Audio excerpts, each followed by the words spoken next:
Well, hello again, it's Jack Cox,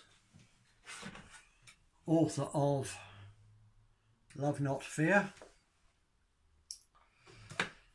Merry Christmas, everybody! I was going to wear a Christmas hat, but I thought that was going too far.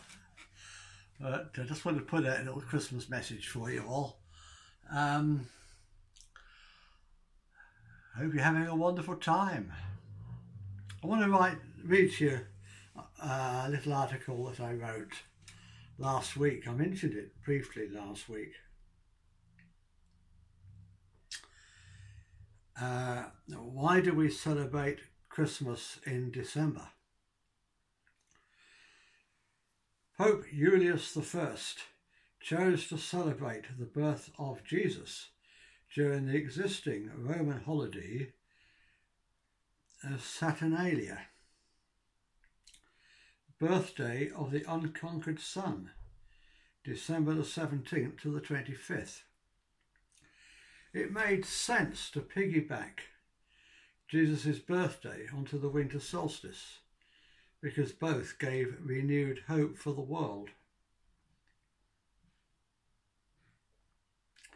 Of course, there may have been a more devious motive, trying to make Jesus acceptable to the pagans, but I think it went deeper than that.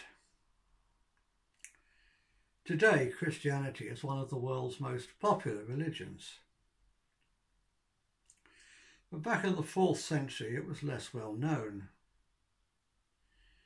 I may be wrong, I often am,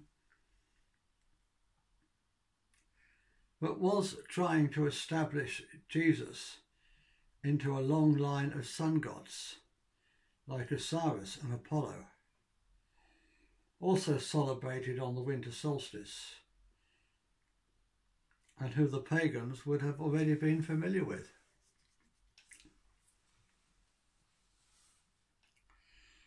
The winter solstice is a time for hope, of rebirth, when the sun's power is at its weakest and is beginning to grow in strength once again. The birth of Jesus also brought hope to the world, as did the birth of Mabon ap Modron, son of the mother, in Celtic tradition. There's nothing new here, folks. It's been going on. It's the same themes have been going on for a very long time. Mabon, the child of promise, is reborn every year on Solstice Day, on the winter solstice. There's still a popular celebration in Wales and elsewhere. The Christmas tree evolved out of the Yule log in Norse tradition to bring good luck. Yule is the name of the winter solstice in the Scandinavian languages and also in German, I think. I'm not sure.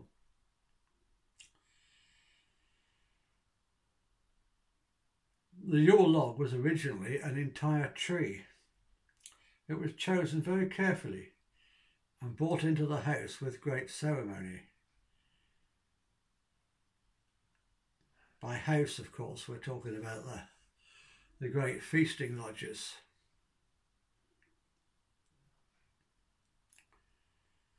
The largest end of the log would be placed into the hearth, while the rest of the tree was left sticking out into the room. The log would be lit from the remains of the previous year's log, so as to symbolise continuity. It was talking about the great feasting halls of very important people. Poorer folk would have had to make do with the log as they do today. But there's also a great tradition of communal living in longhouses. The Romans did something similar with the log, with the tree. On the eve of the winter solstice, Roman priests would cut down a pine tree, decorate it, and carry it ceremoniously to the temple. People would decorate their homes with boughs of evergreen trees and shrubs. Pines were revered as symbols of rebirth and life in the depth of winter. It's important to remember that the winter solstice is a living tradition, very much alive in our modern world. There are still many thriving pagan communities everywhere who still celebrate the changing seasons in the traditional ways. The Yule wreath comes from southern Europe. The Etruscan people from the area just north of Rome and who thrived during the 6th century BCE made jewellery of gold or other precious metals in the shape of a wreath. The circular shape of a wreath, of course, represents death and rebirth, or everlasting life. Symbols from Greek myths often appear in the designs too. Etruscan jewellery included oak, ivy, olive leaves, myrtle, laurel, wheat and vines. The problem with archaeology, of course, is that the precious metal artefacts survive, whereas the wreaths made by the country people, wreaths of real ivy, oak, olive, myrtle, laurel, wheat and vines, do not survive. Nevertheless, it is these wreaths of natural materials that are still made today. The circular shape represents the wheel of the year and eternal life. Remember that the winter solstice is the time of year when the sun dies and is reborn.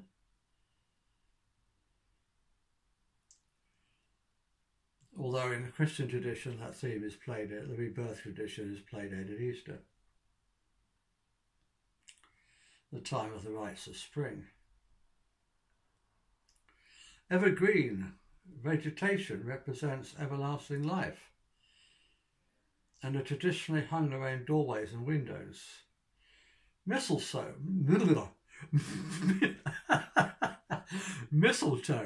is sacred to the Druids, who consider it to be a plant of healing and protection. It's carefully cut, traditionally with a golden sickle. It must never touch the ground because its magical properties are believed to be connected to the fact that it lives between the worlds, between earth and sky. The white berries of mistletoe, now this is one I bet you didn't know. The white berries of mistletoe represent the fertile white semen of the life-giving male, which is where the tradition of kissing under the mistletoe comes from. Holly is a particularly powerful evergreen plant for protection. Indeed, the word holly and holy are etymologically linked, and newborn babies used to be sprinkled with holly water, in which the holly had been soaked. Holly is sacred to the Germanic goddess Holly, H-O-L-L-E,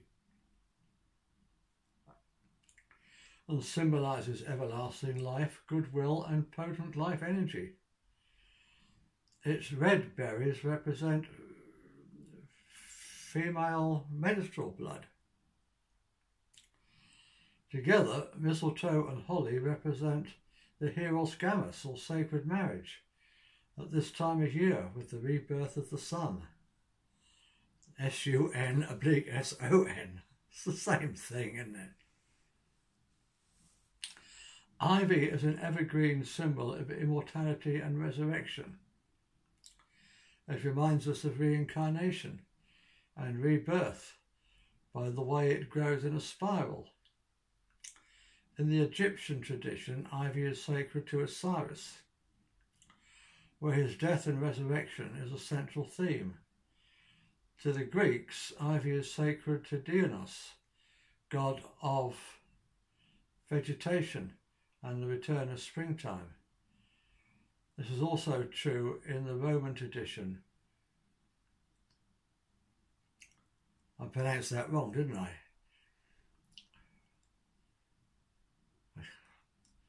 Dionysus is called Bacchus. Yew is the tree of regeneration and rebirth. It sends up new trees from its roots and grows to a very great age. It's deeply connected with the spirit realms and the ancestors. Gift giving is another very ancient tradition at this time of year. Whether you consider this to be the birth of the S-U-N or the S-O-N, what better way can there be to give thanks than to show generosity? Gift giving is closely associated with the character of Santa Claus, or Father Christmas, or Kris Kringle. This jolly old man with a long white beard has evolved through many incarnations. Most people in the West know about a generous monk named St. Nicholas, patron saint of children, who was born sometime around 280 CE in modern-day Turkey. But the story can be traced much further back than that. In Norse mythology, the sun, Sol, is pulled across the sky in a flaming chariot by two horses, and I'm not going to attempt to pronounce their names here. Some stories even include the god Odin. In Persian mythology, the gods Mithras and Attis pull the sun's chariot. In Greek mythology, it's Apollo. It's not difficult to see how stories of a chariot being pulled across the sky, bearing the greatest gifts of all, heat and light, could evolve into a story of a man travelling in a sleigh across the sky, giving gifts at the time of the annual rebirth of the sun. Without the sun, we would all perish. Its precious gift is the gift of life. This is, of course, a metaphor for the sun's passage across the sky, which ties in with Yule being a sun festival. Now, before moving on, I just want to say a few words about myth and mythology. I don't want to get too political here, but I must just say that the word myth was probably one of the first victims of Orwellian newspeak. George Orwell wrote about the way language is being redefined and words given new, false meanings that support a certain political agenda. An example of this is the way the word liberal is being used to describe those who would tell others what they are or are not allowed to do, say or think. Now, in the article I didn't go any deeper than that, but here on the video we can also talk about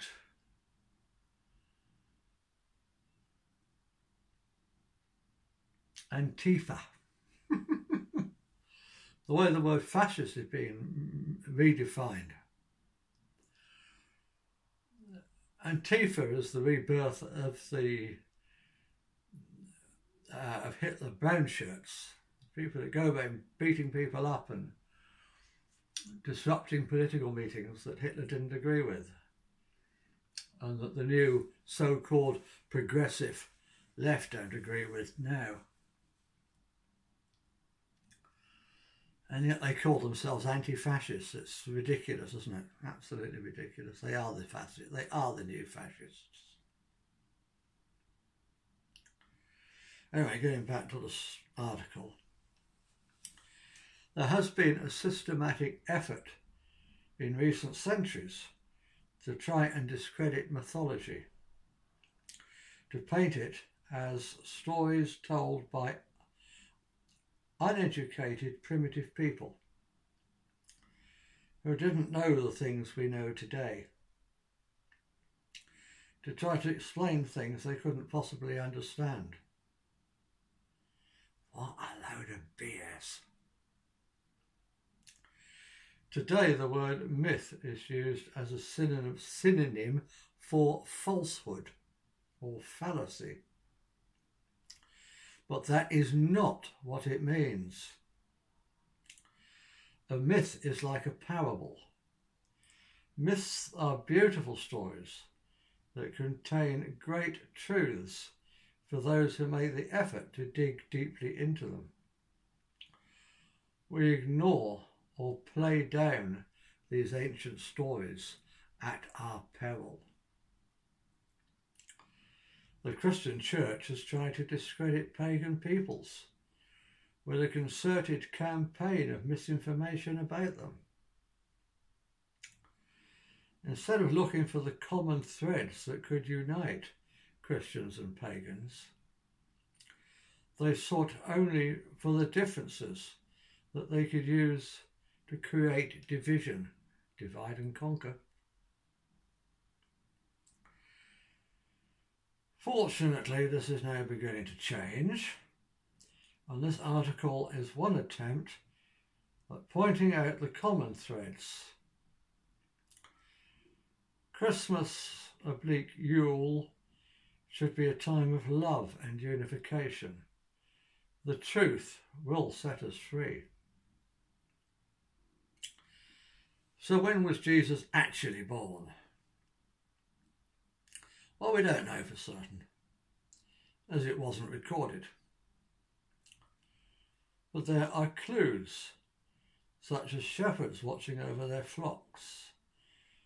Would the flocks have still been out on the hills in December, or would they have been brought in for the winter? Consider also that we are told that Maria and Joseph were travelling to Bethlehem for the Roman census. Would this have occurred in midwinter?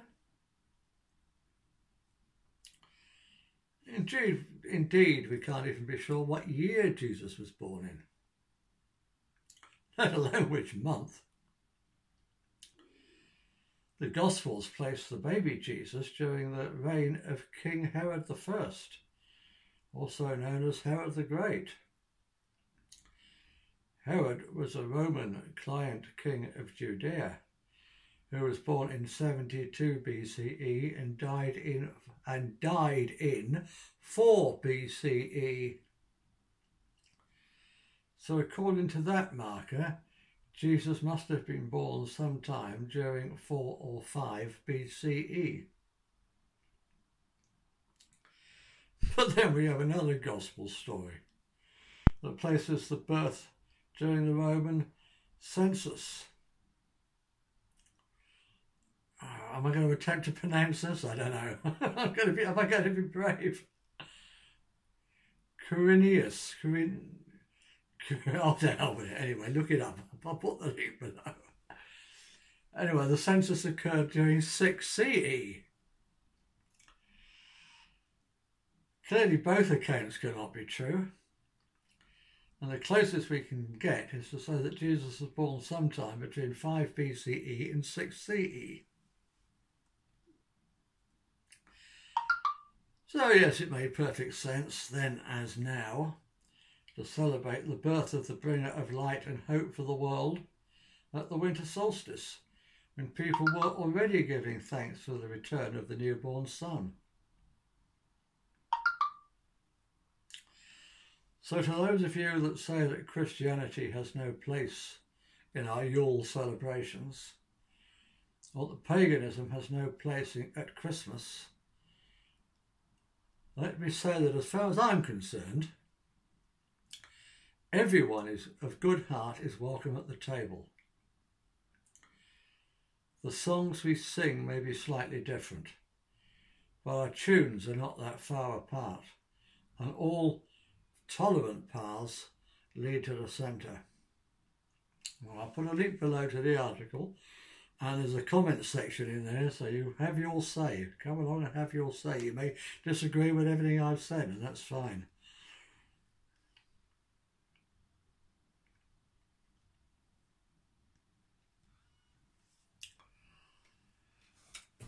But since forever, the game we did not devise, that I keep talking about and I've written about in the book, the game we cannot possibly win, the game where the rules are stacked against us, is based firmly on divide and rule, divide and conquer. And it's been going on for a long time. The attempt to divide different religions, in particular here that I mentioned, Christianity and paganism. And yeah, there's lots of different pagan religions, just as there were lots of different Christian sects. The one thing that unites all pagans is a belief in nature,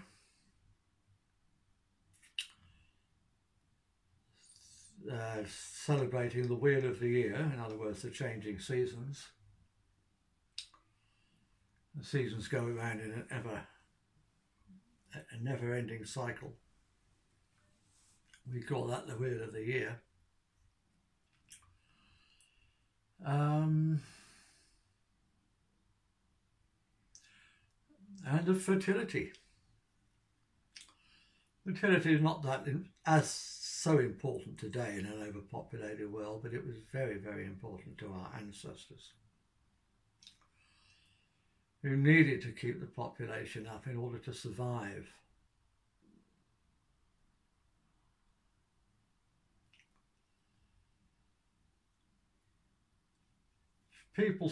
Christians say that pagans worship nature.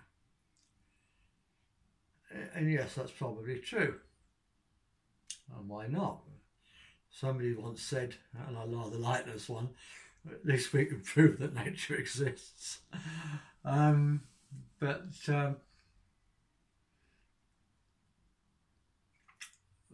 way to say this is that we worship God through the creation of nature. I particularly like the idea, and I mentioned this in the last video, about God. What is God? To me and to a lot of pagans, although I don't normally put it in quite these terms, God is the soul of nature, the soul of the universe. And nature, or the whole universe, including us, is the body of God.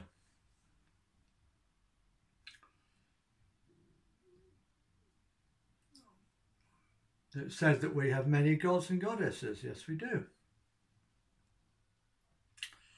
But most pagans consider there to be one Godhead, just as Christians do. And where they divide theirs into three,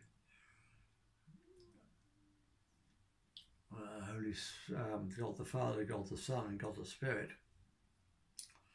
we divide ours first into God and Goddess, because God is not just one gender, and then into lots of different faces of those gods for different aspects. And this also ties in with something else I've written about before and spoken about before, is that it's so easy to confuse God with a capital G with gods with a small g. Because the ancient people, their science, it was just the way they explained their science.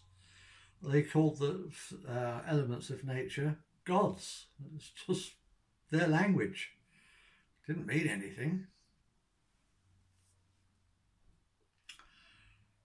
And yes, we worship those gods. We don't see a distinction between God and creation. We see God manifesting through the creation, expressing itself through the creation.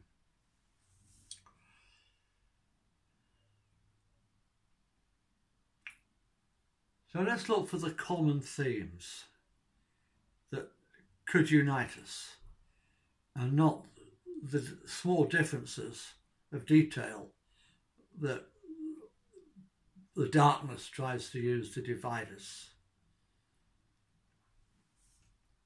As we move towards the age of Aquarius, and we're in approximately a 150-year transition phase at the moment, before we enter it fully, all these divisions will naturally fall away. We will see the oneness in everything, the wholeness in everything, the beauty and the love in everything. So let's start doing that now. And what better time than Christmas, a bleak Yule, to start doing that. Time of love and the time of unity. Namaste.